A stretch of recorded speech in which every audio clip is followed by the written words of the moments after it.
बाबा नीम करौली एक चमत्कारिक बाबा थे। कैची धाम के आश्रम को उनका प्रमुख स्थान माना जाता है। वे एक सीधे साधे सरल व्यक्ति थे। विश्व भर में उनके लाखों भक्त हैं। उनके भक्त उन्हें हनुमान जी का अवतार मानते हैं।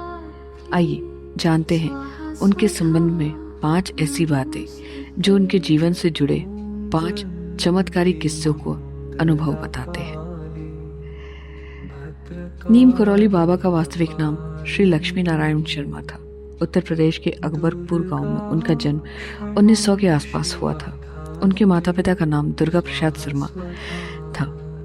11 वर्ष की उम्र में ही बाबा का विवाह हो गया था और बाबा नीम करौली महाराज के 2 पुत्र और 1 पुत्री हैं। ज्येष्ठ पुत्र अनेक सिंह अपने परिवार के साथ भोपाल में रहते हैं, जबकि कनिष्ठ पुत्र धर्म नारायण शर्मा वन विभाग में रेंजर के पद पर रहते हैं। हाल में ही उनका निधन हो गया। 17 वर्ष की उम्र में उन्हें ज्ञान की प्राप्ति हुई थी। 1958 में बाबा ने अपने घर को त्याग दिया था और पूरे उत्तर भारत में साधुओं की भांति विचरण करने लगे थे। उस दौरान लक्ष्मण दास, हांडी वाले बाबा और तिकोनिया वाले बाबा सहित वे कई नामों से जाने जाते थे। गुजरात के ववनिया मोरबी में तपस्या की तो उन्हें वहां तलैया बाबा के नाम से लोग पुकारने लगे थे। उत्तराखंड के नैनीताल के पास कैची धाम में बाबा नीम करौली 1961 में पहली बार यहाँ आए थे और उन्होंने अपने पुराने मित्र पूर्णानंद जी के साथ मिलकर यहाँ आश्रम बनाने का विचार किया था। बाबा नीम करौली ने इस आश्रम की स्थापना 1964 में की थी। आश्रम पहाड़ी इलाके में देवदार के पेड़ों के बीच स्थित है। नीम करौली बाबा का समाधि स्थल नैनीताल के पास पंतनगर में है। यह एक ऐसी जगह है जहाँ कोई भी मुराद लेकर जाए तो वो खाली हाथ नहीं लौटता। यहाँ बाबा का समाधि स्थल है और यहाँ बाबा नीम करौली की भी एक भव्य मूर्ति स्थापित की गई है। यहाँ हनुमान जी की भी मूर्ति स्थापित है। नीम करौली बाबा के भक्तों में एप्पल के मालिक स्टीव जॉब्स, फेसबुक के मालिक मार्क जुकरबर्ग और हॉलीवुड एक्ट्रेस जूलिया रॉबर्ट्स का नाम लिया जाता है। कहा जाता है कि इस धाम की यात्रा के बाद उनका जीवन बदल गया। बताया जाता है कि बाबा के आश्रम में सबसे ज्यादा अमेरिकी ही आते हैं। नीम करौली बाबा की मृत्यु के पश्चात 1974 में स्टीव जॉब्स की आत्मज्ञान के लिए उन्हें आश्रम में आए थे और इसके बाद ही उन्होंने आज के दौर की मशहूर कंपनी एप्पल की स्थापना की थी। मार्क जुकरबर्ग जब उनके आश्रम में आए थे तब फेसबुक का प्रारंभिक दौर चल रहा था और यहाँ आने पर उनके मन में कुछ नए विचार उपजे,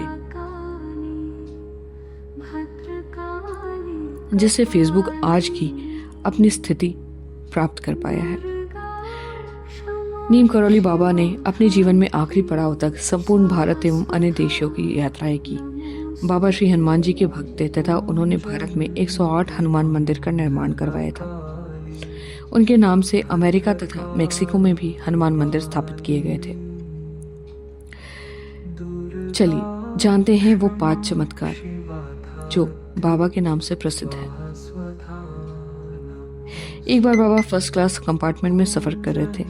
जब टिकट चेकर आया तो बाबा के पास टिकट नहीं थी। तब बाबा को अगले स्टेशन नीम करौली में ट्रेन से उतार दिया गया। बाबा थोड़ी दूर पर ही अपना धरती में गाड़ कर बैठ गए। ऑफिशियल्स ने ट्रेन को चलाने का ऑर्डर दिया और गार्ड ने ट्रेन को हरी झंडी दिखाई, परंतु ट्रेन 1 इंच भी अपनी जगह से नहीं हिल पाई।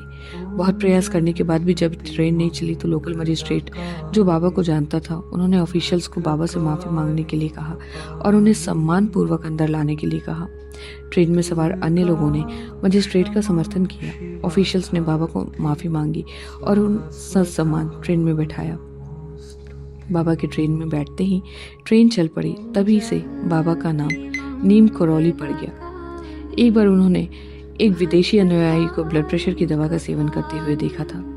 नीम करौली बाबा ने उससे दवा की शीशी मांगी और उसे खोलकर उसमें रखी दवा की सारी गोलियां खा गए। यह देखकर अनुयायी काफी घबरा गया और जल्द ही एम्बुलेंस बुलाने की तैयारी में लग गया, परंतु घंटों बीत जाने के पश्चात भी बाबा को कुछ भी नहीं हुआ। वे पहले की तरह ही मुस्कुरा रहे थे और शांत थे। तीसरा चमत्कार ये है कि एक बार एक विदेशी अनुयायी अपने पति को लेकर नीम करौली बाबा के पास पहुंची थी। उस विदेशी महिला का पति बाबाओं को नहीं मानता था, ना ही उसका धर्म में विश्वास रखता था, परंतु पत्नी के कहने पे वो किसी तरह से इस आश्रम में आया और नीम करौली बाबा को देखकर सोचने लगा कि इन साधारण से व्यक्ति से पीछे मेरी पत्नी क्यों पागल है। फिर वह वहां से उठकर चला गया। रात में वह नदी के किनारे खड़ा अपनी पत्नी के और भविष्य के बारे में सोचने लगा। दूसरे दिन सुबह वह पुनः अपने देश जाने और पूर्व औपचारिकतावश पत्नी के कहने पर नीम करौली बाबा के दर्शन करने गया। वहां बाबा ने उसे बुलाकर पूछा कि तुम यहाँ आकर क्या सोच रहे थे और तुम नदी के किनारे खड़े हुए क्या सोच रहे थे, क्या तुम यह सब जानना चाहते हो? तब बाबा ने वह सब बता दिया जो वो सोच रहा था। यह सुनकर बाबा पर उसको पूर्ण विश्वास हो गया। चौथा चमत्कार। रिचर्ड एल्पर्ट ने 1979 में नीम करौली बाबा के चमत्कार को मिरेकल ऑफ लव नामक एक किताब लिखी।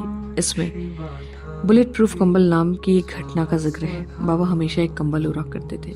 आज भी लोग जब उनके मंदिर जाते हैं तो उन्हें कंबल भेंट करते हैं। इसी कंबल की ये कहानी है।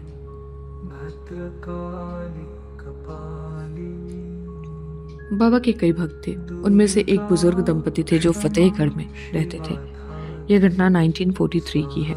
एक दिन अचानक बाबा उनके घर पहुंचे और कहने लगे कि वो रात में यहीं रुकेंगे। दोनों दंपति को अपार खुशी हुई, लेकिन उन्हें इस बात का दुख भी था कि घर में महाराज की सेवा के लिए कुछ भी नहीं था। हालांकि जो भी था उन्होंने बाबा के समक्ष प्रस्तुत किया। बाबा वह खाकर एक चारपाई पर लेट गए और कंबल ओढ़कर सो गए। दोनों बुजुर्ग दंपति भी सो गए, लेकिन क्या नींद आती। महाराज जी कंबल ओढ़कर रात भर कराहते रहे। ऐसे में उन्हें नींद कैसे आती? वे वहीं बैठे रहे उनकी चारपाई के पास। पता नहीं महाराज जी को क्या हो गया, जैसे कोई उन्हें मार रहा हो। जैसे तैसे कराहते कराहते सुबह हुई। सुबह उठे और बाबा चादर को लपेटकर बुजुर्ग दंपति देते हुए कहा, इसे गंगा में प्रवाहित कर देना, इसे खोलकर देखना नहीं, अन्यथा फंस जाओगे।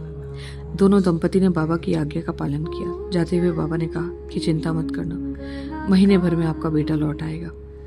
जब वे चादर लेकर नदी की ओर जा रहे थे तो उन्होंने महसूस किया कि इसमें लोहे का सामान रखा हुआ है, लेकिन बाबा ने तो खाली चादर ही हमारे सामने लपेटकर हमें दी थी। खैर हमें क्या, हमें तो बाबा की आज्ञा का पालन करना है। उन्हें वो चादर वैसी की वैसी नदी में प्रवाहित कर दी।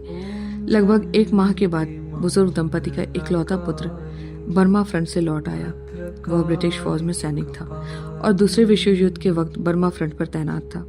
उसे देखकर दोनों बुजुर्ग दंपति खुश हो गए और उसने घर आकर कुछ ऐसी कहानी बताई जो किसी को समझ नहीं आई। उसने बताया कि करीब महीने भर पहले एक दिन वह दुश्मन फौजों से साथ घिरा था। रात भर गोलीबारी हुई। उसके सारे साथी मर गए, लेकिन वह अकेला बच गया। मैं कैसे बच पाई यह मुझे नहीं पता। उस गोलीबारी में उसे एक भी गोली नहीं लगी। रात भर वह जापानी दुश्मनों से लड़ता रहा और जिंदा बचा रहा। भोर में जब और ब्रिटिश टुकड़ी आई तो उसकी जान में जान आई। यह वही रात थी जिस रात नीम करौली बाबा जी उस बुजुर्ग दंपति के घर रुके हुए थे। 5वां मिरेकल। जूलिया रॉबर्ट्स ने बाबा को कभी नहीं देखा था, परंतु उनके सपने में बाबा अक्सर आ जाते थे। एक दिन उन्होंने उनके चित्र कहीं पर देखा। वे तभी से उनकी भक्त बन गई। जूलिया रॉबर्ट्स ने उनके चित्र देखकर और अमेरिका में निवास कर रहे अपने अनुयायियों से उनके किस्से सुनकर हिंदू धर्म को अंगीकार कर लिया था। ये थी बाबा नीम करौली की 5 मिरेकल्स, जो कि दुनिया भर में सब लोग जानते हैं और इसी बात पे बाबा को सभी नमन करते हैं। अगर आपको ये वीडियो पसंद आया तो प्लीज़ लाइक एंड सब्सक्राइब करना मत भूलिएगा और नेक्स्ट वीडियो तक मेरा इंतज़ार कीजिएगा। Till that, please enjoy my video till last. Till enjoy and goodbye.